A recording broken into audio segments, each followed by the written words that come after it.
Recording কৰিব পৰা ন এইটো আচ্ছা এই আপুনি যে এখন বৰ্তমান চিনেমা বনাইছে চিনেমাখনৰ কাহিনী আপোনাৰ নাই কাহিনী মোৰ নহয় মিছবাউল মানে সম্পত্তি তেখেতৰ কাহিনী সম্পৰ্কে আমাক অলপ ক'ব এখন অসমৰ উগ্ৰপন্থী সমস্যাৰ ওপৰতে বেছ কৰা হৈছে মানে যে সশস্ত্ৰ আন্দোলনে কেতিয়াও এটা ভাল ফলাফল দেখাব পৰা নাই ইতিহাসে কয় গতিকে অহিংসা নীতিৰে শান্তি আলোচনাৰ মাজেৰে যে প্ৰগতি আহে সেই কথাকে তেওঁলোকে প্ৰতিফলিত কৰিব বিচাৰিছে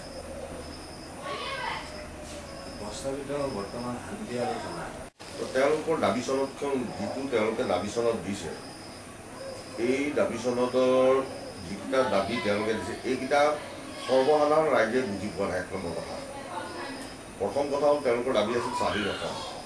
স্বাধীন অসমৰ দাবীটো তেওঁলোকে যেতিয়া কৰিবলৈ গৈছিলে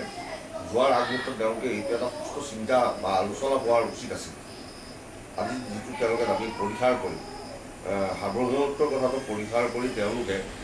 এনেকুৱা এটা চিন্তা কৰিছে এতিয়া যে কাশ্মীৰৰ যিটো মানে তোমাৰ ইণ্ডিয়ান কনষ্টিটুৱেঞ্চিৰ 365 কিবা এটা ধাৰা আছে সেইটো ইম্প'জ কৰি গৈছে তাৰ পৰা কি অসমীয়া জাতিটোৰ উন্নতি হ'ব বা সংস্কৃতিৰ উন্নতি ৰক্ষণাবেক্ষণ দিব সেইটো মই বুজি পোৱা নাই কিন্তু আপোনালোকৰ এই চিনেমাখনৰ যোগেদি আপোনালোকে কি মেছেজ মানুহক দিছে ক'লে যে সশস্ত্ৰ আন্দোলন অহিংস আন্দোলনৰ মাজত আমাৰ তাত দুটা বস্তু আছে এটা বস্তু হ'ল কি যে আমি যি শিক্ষা গ্ৰহণ কৰোঁ স্কুল কলেজত অকল এইটো চাকৰিমুখী হ'ব নালাগে আমাৰ ল'ৰা এটাই MSc বা BSc পাছ কৰাৰ পাছত সি চিধাচিধি এইটোৱে ভাবিলে যে মই চাকৰি এটা কৰিম ONGC-তে হওক বা ষ্টেট হওক বা প্ৰাইভেট ছেক্টৰতে হওক তো ঘটনাটো আমি ক'ব বিচাৰিছোঁ যে BSc MSc পাছ কৰা ল'ৰা এটাই খেতি কৰিলে বৈজ্ঞানিক পদ্ধতিৰে সি আৰু 10জন লোকক তাৰ মানে স্বাৱলম্বী হোৱাৰ পথ এটা দেখাব পাৰে 2 নম্বৰ কথা যিটো গণ আন্দোলন আজি যদি অসমৰ 2 কোটি তোমাৰ 90 লাখ মানুহক একে প্ৰতিশ্ৰুতি দিয়া হয় ভাৰতবৰ্ষৰ এটা সৰ্ববৃহৎ শক্তি কাৰণ AK-47 ৰাইফলটো সকলো মানুহে অসমৰ জনসাধাৰণে চলাব নাজানে তাৰ কাৰণে এটা ট্ৰেইনিঙৰ প্ৰয়োজন বুজিলে গতিকে মুষ্টিমেয় কিছুমান ধৰি লওক 10,000 20,000 25,000 আলফা সদস্যই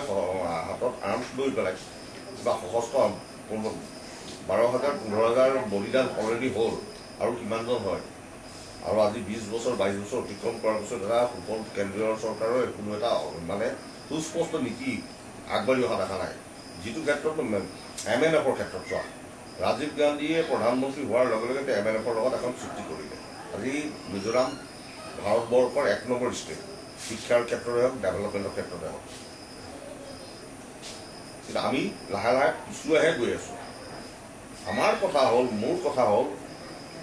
যে আমাৰ ইয়াত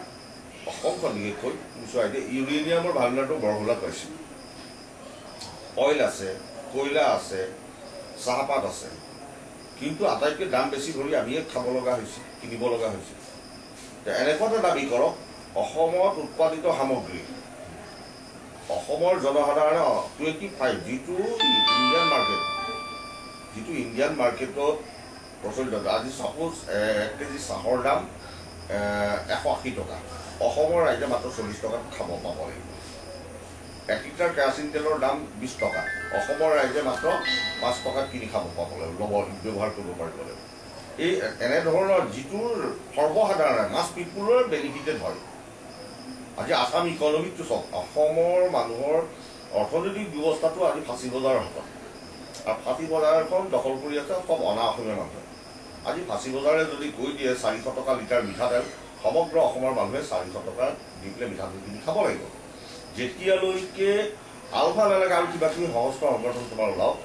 যেতিয়ালৈকে অসমৰ অৰ্থনৈতিক ব্যৱস্থাটো অসমীয়া যুৱকৰ হাতত অসমীয়া মানুহৰ হাতত নাহে তেতিয়ালৈকে অসমৰ উন্নতি কল্পনা কৰিব নোৱাৰে ধন্যবাদ আৰু ইউনিভাৰ্চেল ব্ৰাদাৰহুড মিছন আজি বহু বন্যপ্ৰাণী বা পক্ষী আমাৰ মাজৰ পৰা বিলুপ্তি ঘটিছে এইখিনি ৰক্ষণাবেক্ষণ দিয়াটো আমাৰ প্ৰত্যেকজন ব্যক্তিৰ কৰ্তব্য সচেতন ব্যক্তিৰ দায়িত্ব গতিকে মই এনেকুৱা এটা universal brotherhood mission wild life protection and environment, এই দুটাৰ ওপৰত বেছ কৰা এইটো ইণ্টাৰনেশ্যনেল অৰ্গেনাইজেশ্যন, তাৰ এজন সদস্য। আৰু সেই তাৰ হৈ পেলাই মই যিমানখিনি পাৰোঁ, ইয়াত আমাৰ স্থানীয় যোৰহাটত আছে, মানে জাজিমুখত আছে কেতেকী বুলি, তেওঁলোকক দিহা পৰামৰ্শ দিছোঁ আৰু এইখিনি যথেষ্টখিনি সফল হৈছোঁ। আপোনালোকে ইয়াৰ লগত NGO বিলাকক জইন কৰাব? ভৱিষ্যতে তেনেকুৱা পৰিকল্পনা আছে আমাৰ। মানে বিভিন্ন অসমৰ বিভিন্ন ঠাইত যিবিলাক NGO গঢ় অসমত বহু NGO আছে, চৰকাৰৰ অনুদান লৈছে, কিন্তু তেওঁলোকে কামখিনি কৰা নাই। প্ৰথম কথা হ'ল, বহু অসমীয়া ল'ৰাই এতিয়া অসমৰ বাহিৰত, ভাৰতবৰ্ষৰ বাহিৰত NGOৰ হৈ কাম কৰি আছে, চাউথ আফ্ৰিকাত কৰিছে, ফ্ৰান্সত কৰিছে। সেইসকললৈ ধৰি লওক মোৰ আন্তৰিকতা আছে বা আন্তৰিক কৃতজ্ঞতা জ্ঞাপন কৰিছোঁ। কিন্তু অসমত থাকি আৰু আমি অসমৰ জাতিটোৰ কাৰণে, অসমৰ প্ৰাকৃতিক সম্পদৰ ওপৰত, পশুপক্ষীৰ ওপৰত আমি বহুখিনি ৰক্ষণাবেক্ষণ দিব পাৰোঁ, কিন্তু সেইখিনি কাৰ্যক্ষেত্ৰত পৰিণত হৈ যোৱা নাই। আৰু সেইখিনি পৰিণত কৰিবলৈ হ'লে প্ৰত্যেকজন নাগৰিক সচেতন হ'ব লাগিব, প্ৰত্যেকজন যুৱক যুৱতীৰ দায়িত্ববোৰ আগবাঢ়ি আহিব লাগিব, তেওঁলোকে নিশ্চয় আমি সফল হ'ব পাৰিম। ধন্যবাদ আপোনাক পুনৰ লগ কৰা।